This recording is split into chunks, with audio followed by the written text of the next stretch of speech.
Volvemos a la mesa de este jueves 18 de agosto de 2016. Seguimos con Fernando Butazzoni, Esteban Valenti, Fernando Escriña y Juan Gavito. Otro tema. El presupuesto de las Fuerzas Armadas y las malas condiciones del equipamiento militar han sido tema de debate político en estos días, en medio de dos siniestros ocurridos en 4 días en los que fallecieron 4 efectivos de la Fuerza Aérea. Mientras las investigaciones se desarrollan en reserva, el lunes en la Comisión de Defensa del Senado, la plana mayor de la oficialidad pidió una mayor equidad presupuestal con las Fuerzas Armadas. El comandante jefe de la Armada, Leonardo Alonso, y su par de la Fuerza Aérea, Alberto Zanelli, aseguraron que deben hacer frente a la obsolescencia del material bélico, lo que les impide cumplir a cabalidad sus misiones.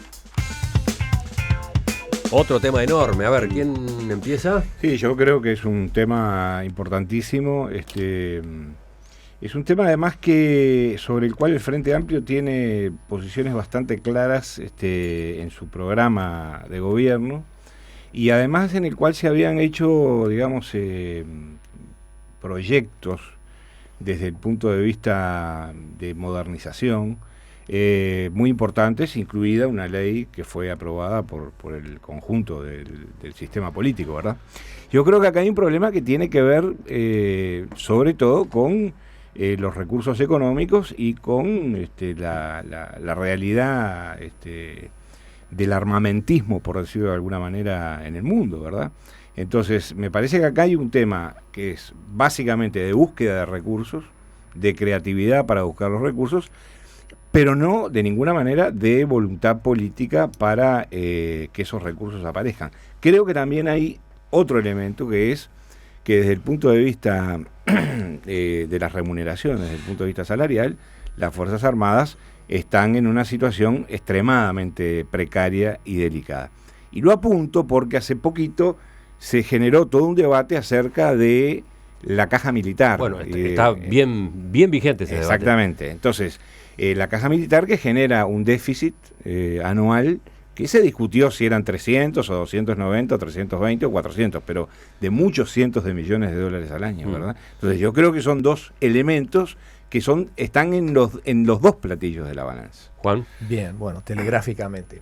Primero, creo que nunca está de más, tenemos que reiterar nuestro respeto, nuestro homenaje a los pilotos fallecidos y respetar el duelo de las familias. Segundo, creo que haría muy mal cualquier sector político si pretendiera sacar provecho de esto. Creo que sería algo muy deleznable, no creo que nadie esté en eso. Pero creo que no hay que sumar a la catástrofe real de los accidentes en sí el catastrofismo institucional, porque cuando pasan estas cosas enseguida aparecen voces como que ¿para qué sirven las Fuerzas Armadas? Para tenerlo así más vale clausurarlo, bajémosle la cortina, y eso es lo peor que puede pasar.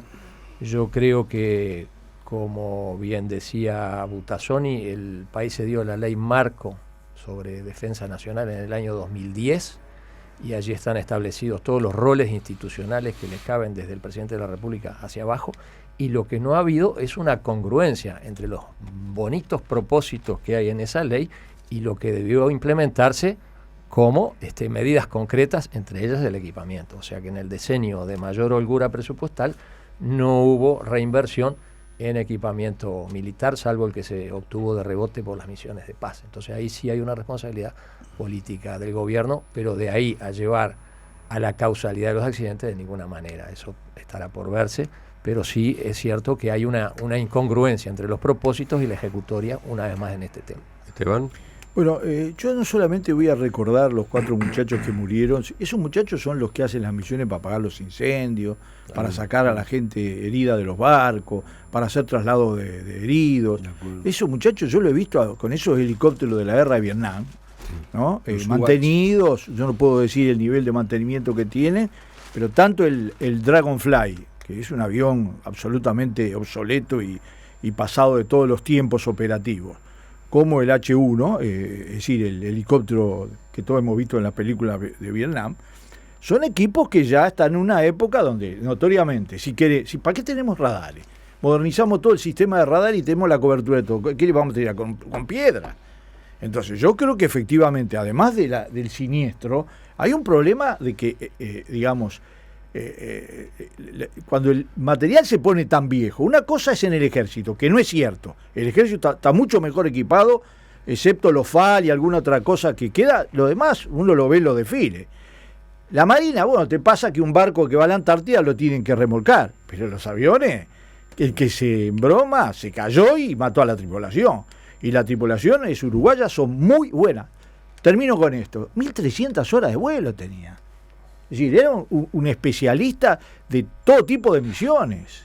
Entonces, yo quiero decir que hay que tener imaginación. Es cierto que no estamos en un momento de euforia económica, pero es cierto que no podemos seguir mirando este proceso de deterioro sin acciones enérgicas y imaginativas, que las hay, porque la verdad es que no vamos a comprar F-16 ni F-17. Ayer el senador Javier García hablaba de la posibilidad de vender inmuebles que tiene el Ministerio de Defensa Nacional y que no utiliza. Ya el propio Ñato. El propio ministro Fernández Huidobro en su momento había planteado esa eventualidad de enajenar bienes, en algunos casos bienes muy importantes, ¿no? Lo que pasa es que también estamos hablando de no hay que caer en la trampa de una obsolescencia por otra, ¿no? Entonces ahora compramos aviones que en vez de ser del año 67 son del año 74, por ejemplo. Pero vos sabés que eso es que en lugar de costar 25 millones de dólares cuestan 23. Entonces me parece que hay que tener criterio, ¿no? Hay que y sobre todo respetar a los que conocen del tema, que es un tema muy especializado, muy técnico, que debe ser manejado con muchos criterios técnicos, ¿no? Y no a los vendedores de armas. Claro. Sí, esto es una tragedia terrible para 4 jóvenes y para sus familias y para el Uruguay. Hay un dato inicial que creo que debemos reconocer. Las Fuerzas Armadas, desde la vuelta a la democracia, fueron objeto de una hostilidad muy grande en todas las etapas presupuestales en general, y en esto incluyo a todos los partidos políticos en general. Es decir, salíamos de una situación de dictadura, había todo un discurso donde se confundía lo institucional, Fuerzas Armadas, con la dictadura, y eso se fue decantando con los años, y creo que el Uruguay ha evolucionado hoy, después de tantos años, para reconocer que es una institución importante. Todavía existen voces, incluso en el partido de gobierno, que quieren terminar con las Fuerzas Armadas, e incluso hacen discursos apuntando un electorado que compra ese producto, ¿no? Todos sabemos que hay legisladores, senadores, diputados, que prácticamente su discurso está muy vinculado a descalificar a las Fuerzas Armadas. Eso creo que la sociedad uruguaya lo fue superando, hoy hay una visión diferente. También estamos hablando de otras Fuerzas Armadas, con otra concepción, otra mentalidad. Ahora, hay algo que es indudable. Es difícil darle presupuesto a las Fuerzas Armadas porque el país tiene enormes dificultades en otros ámbitos. Entonces, ¿qué es lo que se ha tratado de hacer? Yo creo que la imaginación que han tenido las Fuerzas Armadas y el Ministerio de Defensa para hacer más eficientes sus recursos, creo que existe. Es decir, por lo menos ha habido intentos, estas ideas de enajenar algunos bienes, por ejemplo, para satisfacer equipamiento, son correctas. Ahora, eso sí, yo creo que hay que darle a la sociedad la tranquilidad que el equipamiento existente, si bien obsoleto, está en condiciones de funcionar. Creo que es una tranquilidad que debe darse sobre todo en una institución donde las jerarquías muchas veces impiden las reivindicaciones de ese tipo de como puede suceder en otro tipo de actividad o en otro tipo de equipamiento, ¿verdad? Claro, el militar, que está subordinado a jerarquía. No hay adión. Claro, el comandante en jefe dice, está todo bien, hay que salir a volar, y nadie lo puede cuestionar, ¿verdad? Entonces, en ese marco, las autoridades, sin romper el principio de jerarquía, tienen que ser conscientes entonces que tienen que ser muy transparentes. No estoy planteando, porque sería un absurdo que saliera el comité de los pilotos, yo qué sé qué. Absurdo, nada de eso, y mucho menos que se filtrara a la prensa problemas, porque eso generaría un rumor. Pero creo que cuando se tiene esa jerarquía donde prácticamente no se pueden cuestionar las órdenes, la responsabilidad es mayor en dar esa garantía. En dar las órdenes. Y que nos quedemos todos con la mayor tranquilidad y la mayor transparencia de que el material que existe, por lo menos, está en condiciones para que no suceda lo mismo. Creo que es de orden eso, ¿no? Fernando, yo lo ¿Qué que se hizo con los aviones? Lo que yo creo es que, digamos, tiene que ser absolutamente tácito. Es decir, es obvio, yo parto de la base de que los aviones que vuelan es porque están en condiciones de volar y que tienen el mantenimiento adecuado, los chequeos adecuados y las revisiones periódicas de acuerdo a los protocolos internacionales.